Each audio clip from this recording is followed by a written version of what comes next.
Of course I have passion for my 49ers. I am not going to back down on this one. Sometimes I go extra hard just to prove my point. No, you don't get to have it both ways.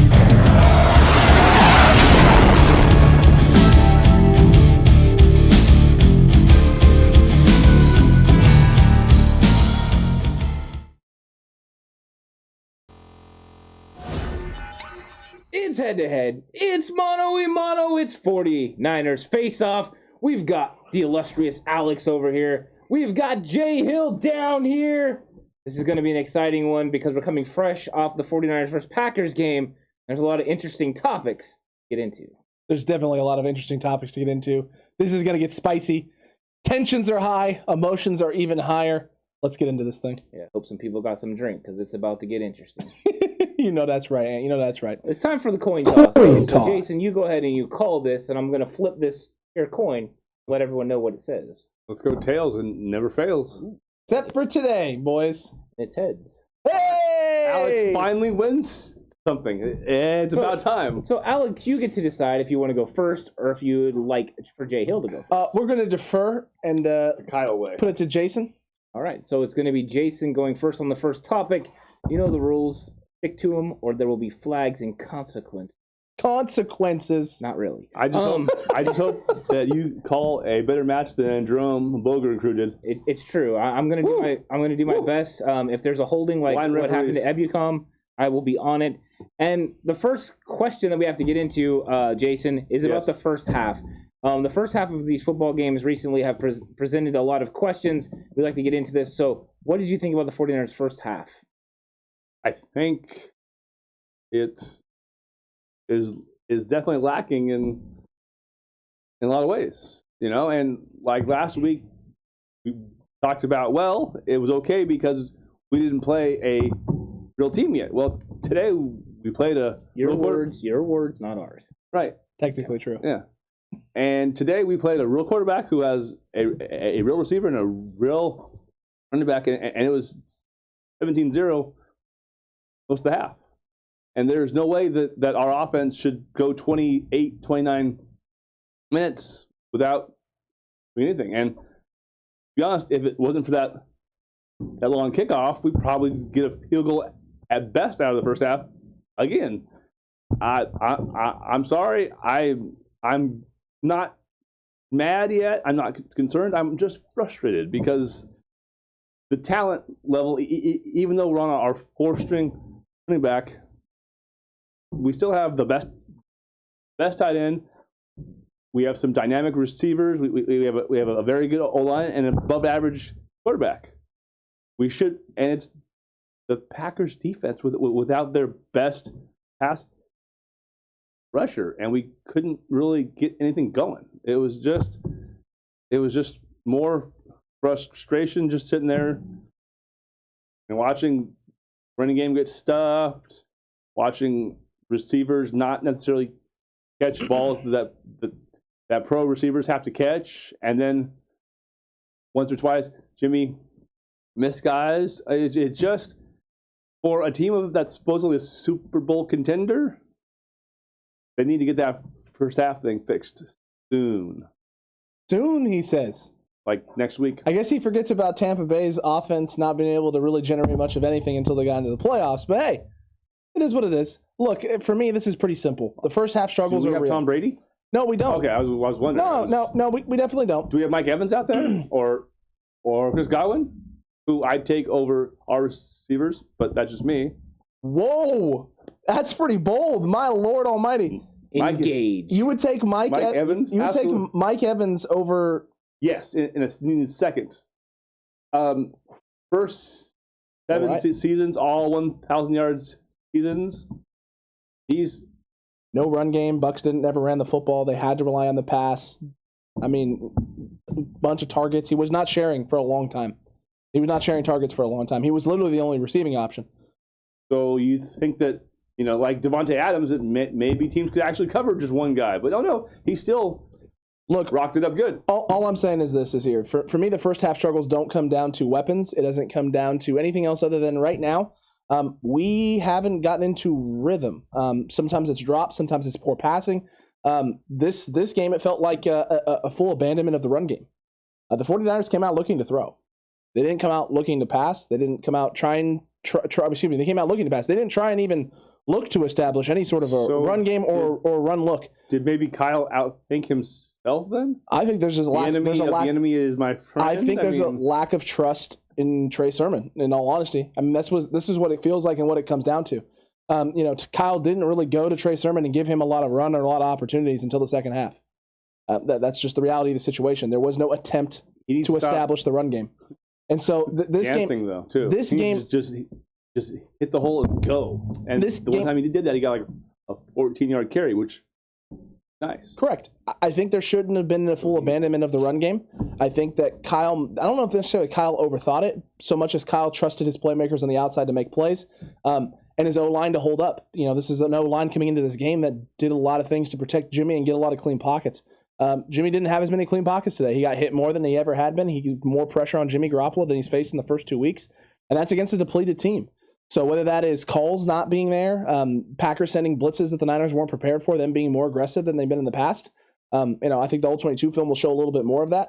But Jimmy was rushed. Jimmy was hurried. Jimmy looked uncomfortable. And when Jimmy's not comfortable, Jimmy struggles. And he struggled at times. He also stepped up big at the end of the game and made plays that he needed to make. The first half struggles, I think, in week 2 against the Eagles was mostly due to the fact that the interior run got stuffed and Kyle Shanahan wanted to establish the interior run game and they didn't want to get off script. Week 3, it comes down to a full just abandonment of the run game, not attempting to run the football at all. We tried to get our rhythm going and our offense established rhythm-wise through the pass game. It just wasn't there. You live and you learn. Sometimes you take chances with things. Kyle took a chance. It didn't happen. Do I think that this is the panic button time, though, Jason? I'm not in that boat. I'm not in panic button first halftime. I don't think that if they don't figure this out, here in the next week or two, that this team is doomed to fail. They're definitely going to make it a lot harder on themselves than they need to. That is for sure. They will definitely make it harder on themselves than they need to. But you're also playing teams in the next couple of weeks that have really weak secondaries also. They have really dynamic offenses too. So if you get off to another slow start against, say, the Seahawks, even without Lockett, which I think them is a crippling injury, because as great of a player as DK Metcalf supposedly is, Lockett is the guy who makes all the tough catches. So that might actually help us out a little bit there if we can figure out how to stop one good receiver, though, which I don't know if we did that yet. We didn't do that. We didn't do that this week. That's for sure. Look, right. I think a lot of it is overblown a little bit. A lot of the momentum was with Green Bay for the majority of that first half, and a lot of their drives got extended on penalties. Penalties extended most all of their scoring drives. So the 49ers, it's not necessarily a matter of can the offense get a jump start and get going. I think if we're not playing from behind, we're not getting those penalties. If we're able to get teams off the field on third down, the game shifts in terms of the types of plays you can call, what you can attack, how you're trying to attack, what you're trying to do. It shifts. Momentum shifts. Play calling shifts. How you want to attack a team can shift. It can change an entire flow and a rhythm. It's a team sport for a reason, right? Both sides have to do their part. The 49ers offense necessarily didn't get it done early, but they got it done late. And the defense didn't get it done early, and it didn't get it done late. The defense didn't show up today, and the 49ers offense dug themselves too big of a hole to overcome. Can you still dig holes for yourself and come back from games? Absolutely. They did it in week 2 against the Eagles. So it's going to come down to... Not a very good roster, though. If you live by the sword, you die by the sword. And this week, we died. Very simple. We died? We died by the sword. Is that a little dramatic? I feel that's a lot dramatic, seeing as we lost on a last-second field goal to a 51-yard field goal. I mean, the reality situation, we lost on a 51-yard field goal. We did everything that we needed to do late in that game to win that game, and we just didn't finish. I mean, died seems kind of permanent. If he dies, he dies. I mean, we died. You can quote as many movies as you want, use as many analogies of the story. This team is not dead. The team didn't die. Just in a one-game scenario, it didn't die. We died because no, you didn't die. We lost. A loss isn't death, my guy. It's not always death. A loss. It's a defeat. It's a loss. It's a defeat. Losses are bad. Sometimes defeats are necessary in order to grow and improve and become the team you need to become. Ant is not a fan. Referee Ant is not a fan of the necessary loss, right? the loss in which he learned something. It's a good loss. He hates those things. But that's what this game feels like. Right now, that's what it feels like. God, no. Are you kidding me? You're going to sit here and tell me that DeMeco Ryans isn't going to learn more from this game, it being a loss? We've been talking for 3 weeks about him going that damn prevent defense. He did it again, and this time it actually bit us. So maybe he'll learn now. See, here's the thing. I don't feel like it was a prevent, right? Because a prevent means keeping things... Did you see how far back our safeties were? The safeties were, but did you see how far back the linebackers were? The linebackers weren't back that far. They were dumping it past second level, in between second or third. It seemed like he made an adjustment to the prevent, right? He kept the deep guys deep, but he brought the linebackers up to try and keep things inside underneath, and it bit him in the butt. He made the wrong adjustment. The wrong adjustment got made. It's a teachable moment. It's a teachable thing for DeMeco Ryans. Everything that happened tonight, like literally all of it, is fixable. The offensive line play, snaps, things of that nature. I mean, all of those things, and we're going to get into that. So let's not get. I don't want to get too far ahead of ourselves here. But the first half struggles for the 49ers. It's learnable. It's teachable. The defense can help out with that as well. And the 49ers offense, getting a healthy running back room, not abandoning the run game, all of those things can help out here in the future. But Kyle Shanahan's got to really take a look at the film. He's going to really have to dial in because teams are stacking the box and trying to make the 49ers beat them with the pass. And the 49ers early in games are not able to get rhythm going. So how can you find a way to create a passing game early, 49ers players not drop footballs, protect your quarterback, and also still somehow, some way, find a way to get the run game going? They did a couple things early with George Kittle on some sweep actions and things of that nature. All of that was nice. We saw Debo in the backfield for a little bit. I literally thought, Ants, wow, that's a bold prediction of Debo with 100 yards receiving and 100 yards rushing was going to come true. But the Packers were ready for it. They were ready for all those things, and the 49ers just took a little bit longer to adjust. I do think going forward as well, we need to see more of Trey in the goal line because that versatility that he brings us is something that it gets the defense back on their heels. And Jimmy he still scares me because, man, he makes some throws in tight areas where I'm just holding my breath like, oh God, please don't get picked by somebody. He inside the 5, if he's throwing a pass and it's not off of... You're really that worried about it?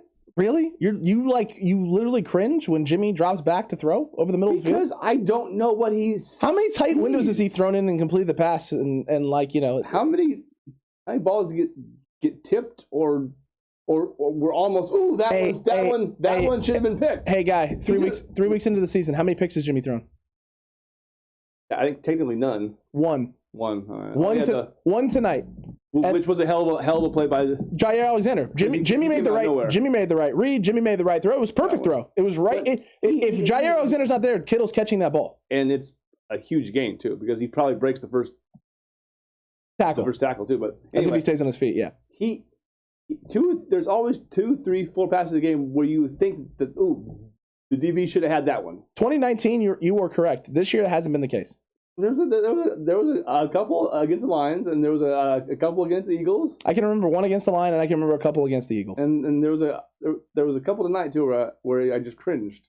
He makes some tight throws. That's for sure. Tight throws or bad reads. I'm not sure which. Probably a little bit of both. In all honesty, it's a little bit of both. It's Jimmy trusting himself too much. And yeah, just teams knowing that he's going to try and get the ball out quick and jumping the first thing. Yeah. And speaking of guys that Jimmy trusts, one thing that has been clear all throughout training camp and then into the regular season that Jimmy trusts Trent Sherfield. Accurate. But Trent Sherfield wasn't on the field for the game most of the time.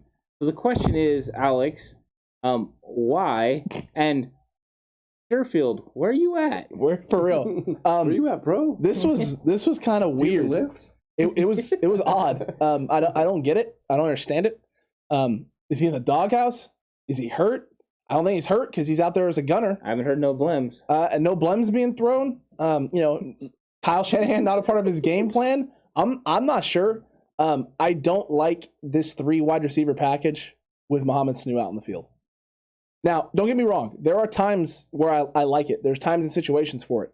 But it seems like this is the go-to package now. Is you got Sanu, you got Ayuk, you got Debo, you got Kittle. Extended out in space. And then today it was, for some reason, Kyle Juszczyk emptying out of the backfield because he was our running back option because you can't put Trey Sermon out there because he can't catch anything. He has stone hands. I don't understand why those situations it's that and not Sherfield at times. Sherfield is I feel a better route runner. I feel he is especially intermediate route runner. Short part of the field, Mohamed Sanu kills. He's fantastic. The minute you want intermediate stuff, you want deep stuff, I'm sorry, but Mohamed Sanu is just not that guy. Not that guy, pal. You're not that guy. That's what Sherfield's role is supposed to be. And we talked to Tyler Mensing about this a little bit. We talked about, the Kendrick Bourne role. Mm-hmm. Well, where was that tonight? It was nowhere to be found. And Sanu produced with his snaps. That's great. But I felt Sherfield could have also produced with his snaps and giving him some opportunity to run out there. I don't get it. I don't understand what's going on with this wide receiver room. But Kyle obviously sees something. He feels that there was a mismatch they could exploit with Sanu and made whatever decision that he made. Jason, do you feel like he's in the doghouse or what's going on? This whole wide receiver doghouse thing is something that I feel is way too much like a high school team. Like, I'm sorry, like, the guys out there that can make plays. We saw BA actually played most of the game, and he played like the guy that we all expect him to play with. Mm-hmm. Now, I don't know why he was in the doghouse first week or so. I don't really care, but I I want my playmakers on the field as much as possible. Mohamed Sanu on 3rd and 8 to 10 is great. That veteran guy who's going to run a pretty good route. He's big and physical, and he makes catches. But on 1st and 2nd down, when teams were expecting us to run, it would be nice if we could maybe do a little play action pass and send someone besides, kill deep. Debo's not really a deep guy. Ayuk kind of is. What in the world? You want Sherfield on 1st and 2nd downs and not on 3rd downs where he's operated the best in the system? Because I want him to loosen up the defense to help the running game out, and then on the 3rd down. But your reasoning is that Samuel and Ayuk can't do that? When was the last time we saw Debo just run a straight? Week one against the Lions.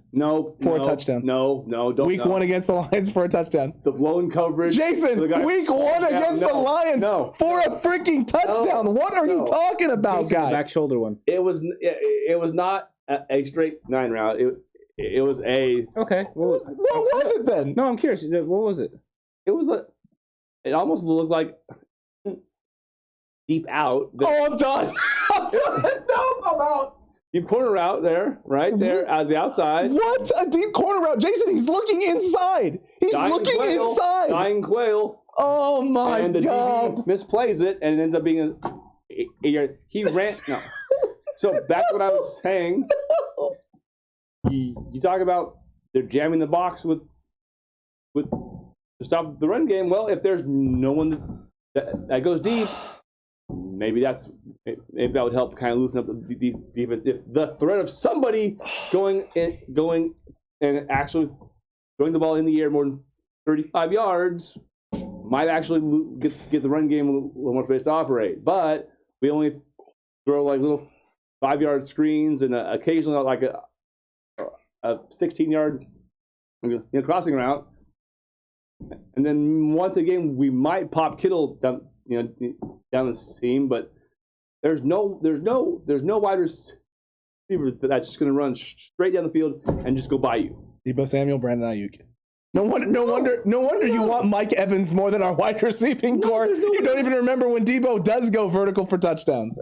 That didn't even count. The DB fell over. He didn't fall over. He's standing upright, Jason. No, he fell over. And I guess Mohamed Sanu didn't get his hand on that ball last week against the Eagles too, right? Get out of here. Well, he got his fingers. He got his finger on it. Get out of here. He got fingers on it, not hands. I'm just saying. It's a little bit different. He got his fingers on it. Kevin Durant. I'm just saying. Kevin Durant would have made that catch last week. You guys were completely inaccurate with your statement. Well, you were very upset in the group chat afterwards. I was extremely upset.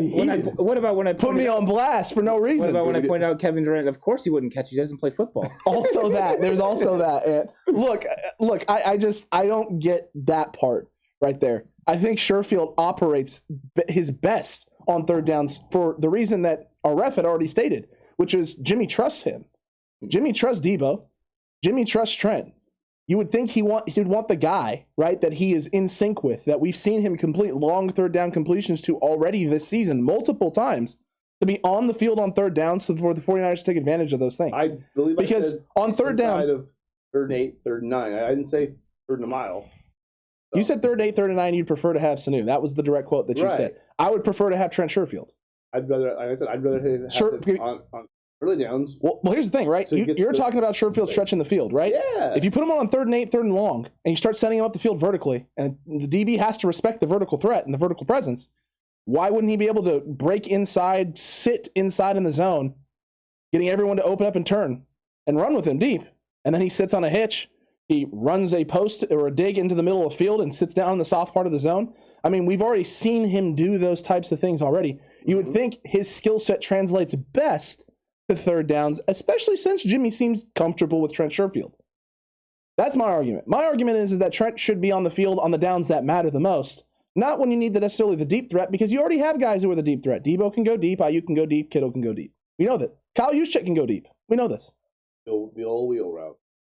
But or the stop and go. None of those guys, with the exception of really Ayuk, their speed is not blinding enough to really scare the defense, though. I've seen George Kittle run away from defenders against the Packers in 2019. Oh, my God. With a broken foot. Oh, my God. We must plan for Kittle going deep on us. No, we must plan for Kittle breaking a tackle or being schemed to be covered.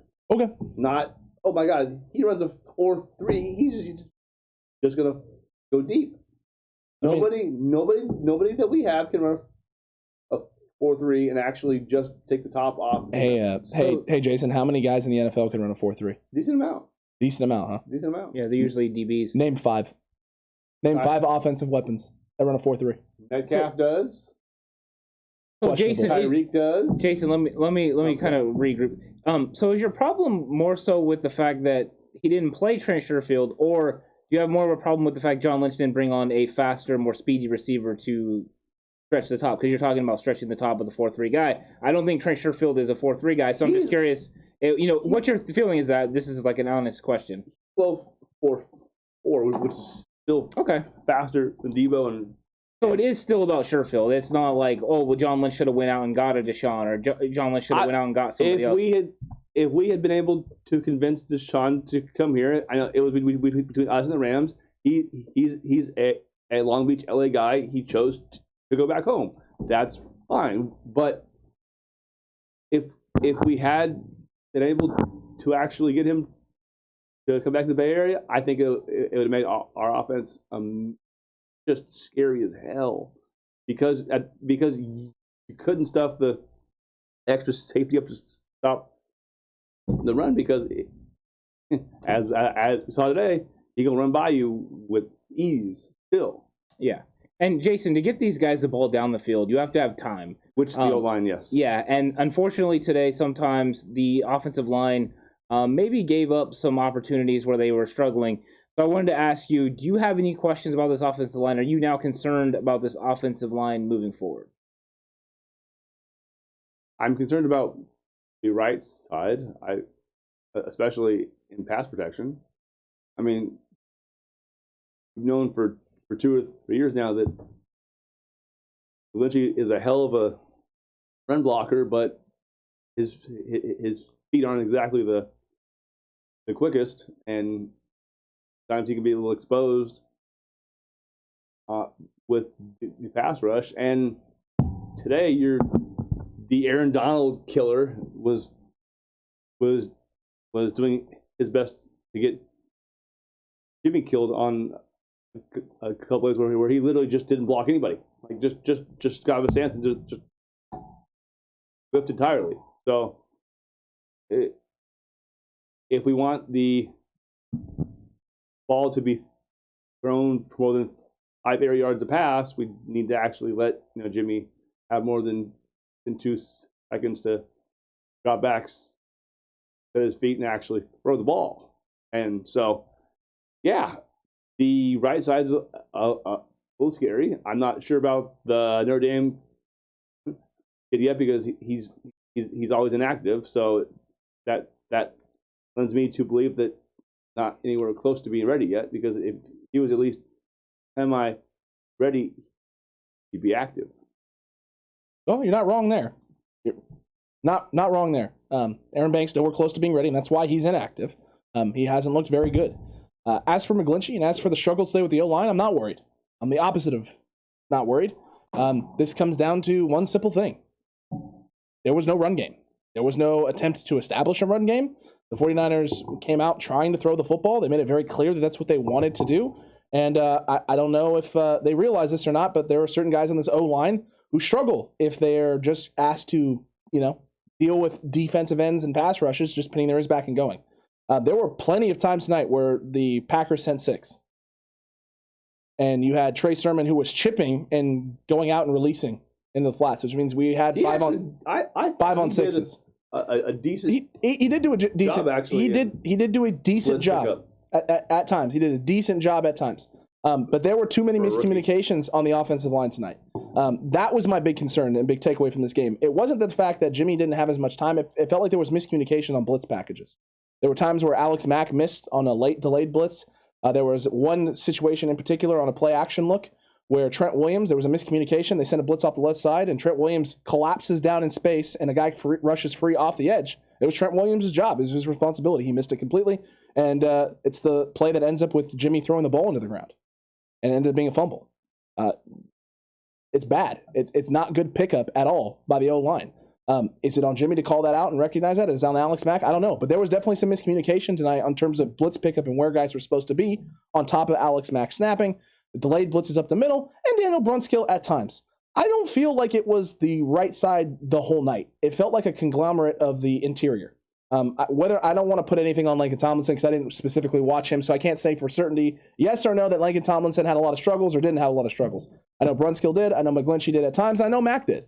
I know those 3 guys had some issues, but a lot of that I attribute to the fact that there was no attempt to establish a run game. So the Packers were just going to pin their ears back and go all game long, and that's what they did. They came at the 49ers. The Niners didn't try and run. They didn't try and set up a lot of screens.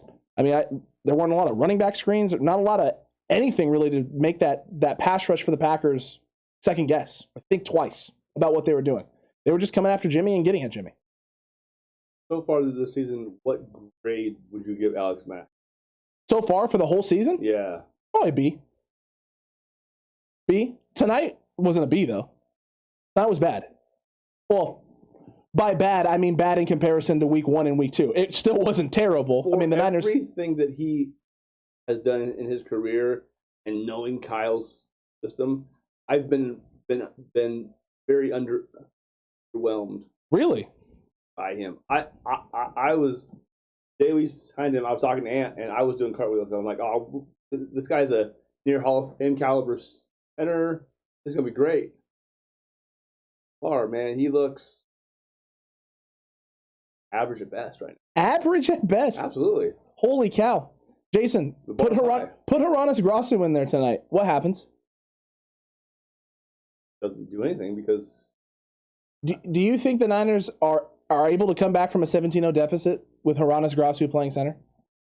Not comparing him to who his backup is. I'm comparing him to who he is. But see, average at best is about what Haranis Grasu is. He's about average at best. He's below average.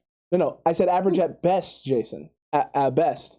Alex Mack is significantly better than anything Haranis Grasu has ever put on tape ever.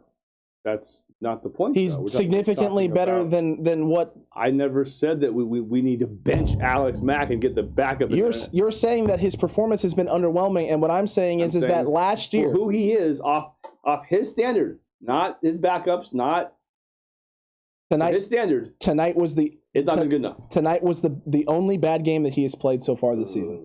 He's had, but bad game overall, true, but he's had moments that have where he's hasn't made the right block. So is Trent Williams. So is Laken Tomlinson. So has Daniel Brunskill.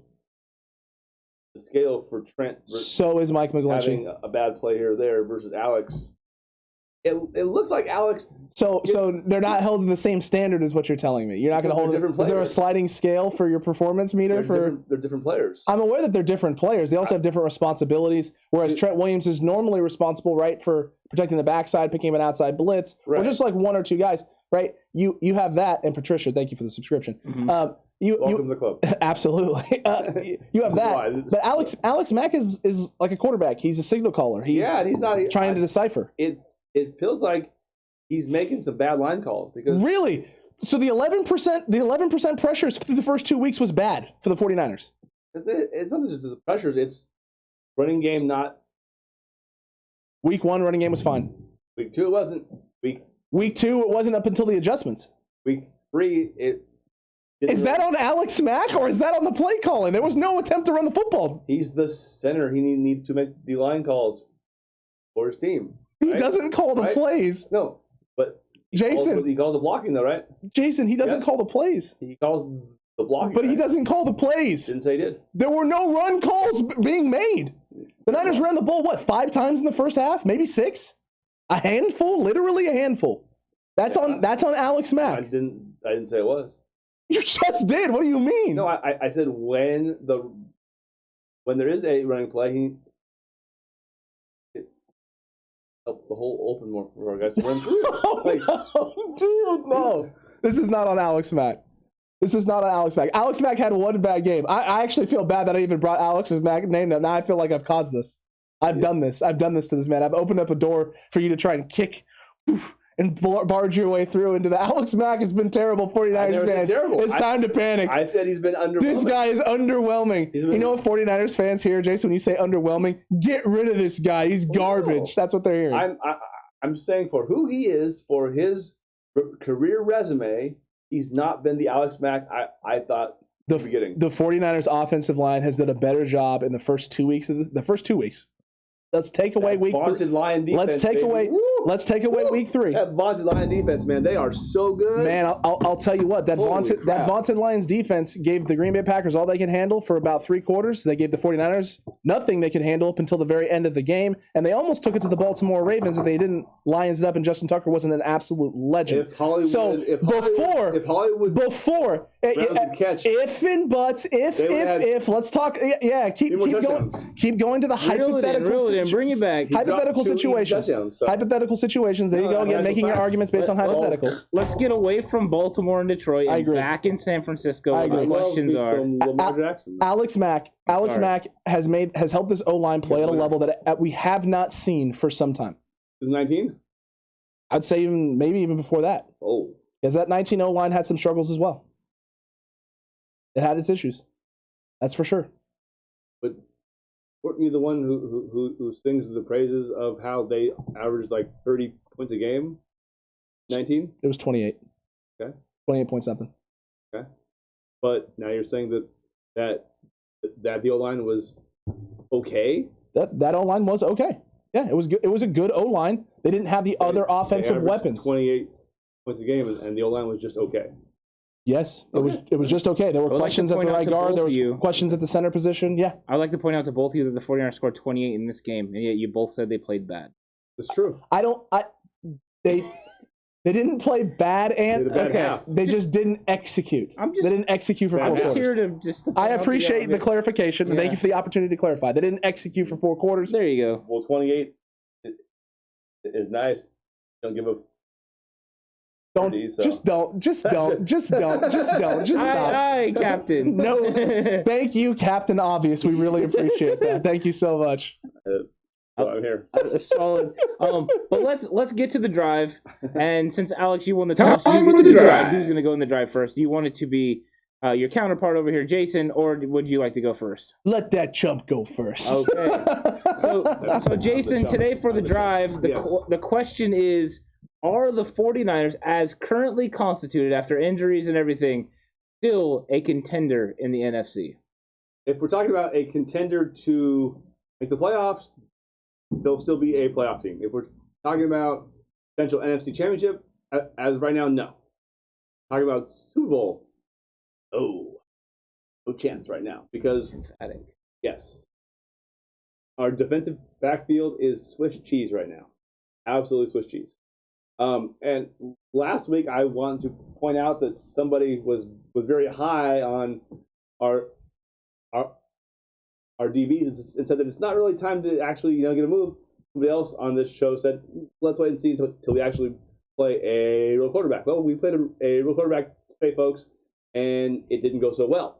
So it comes down to, do we sit tight and just have a growing year, or does John go make a move to bring in some secondary help? Because if, as right now, you're not beating the Rams, and once the Bucs get set, man, Tom's going to cut that secondary up quick.